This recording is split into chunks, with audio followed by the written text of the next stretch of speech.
Hello again, and here's a think about it question this grandpa plans to ask after the Bible story. I think you will see how it fits in with this part of the story. Here it is. If we ever see someone in trouble and we can help them out, should we do it?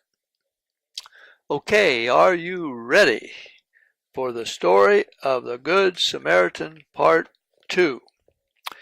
I was acting out the part of the poor man lying along the side of the road, moaning and groaning for someone to help him out.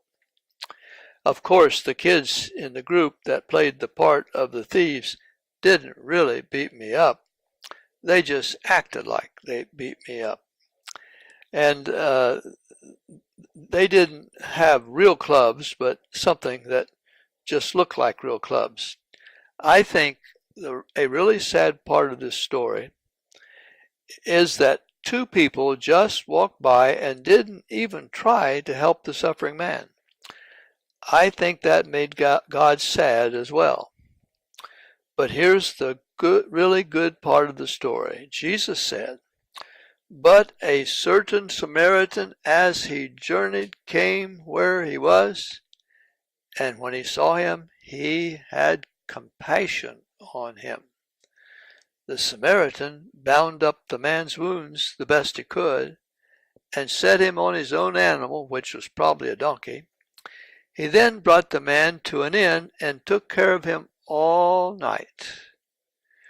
The next morning he gave money to the innkeeper, who agreed to care for the wounded man until he was well. The Samaritan even told the innkeeper he would give him more money if it was needed." Do you think God was pleased by what the Samaritan did to help the suffering man? Do you now know why we call him the Good Samaritan? When we were acting out this story, the person playing the part of the Good Samaritan did not have a donkey to put me on. So she put me in a wheelchair and took me to a make-believe hospital. She did what she could to help me, and I think that's what this story is all about. When Jesus asked the lawyer which of these three was a neighbor to him that fell among thieves, the lawyer answered, "He that showed mercy upon him."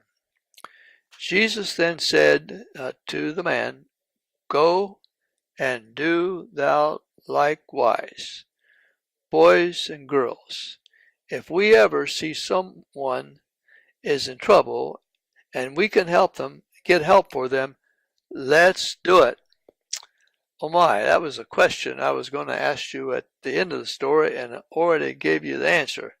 Well, you would have gotten it right anyway.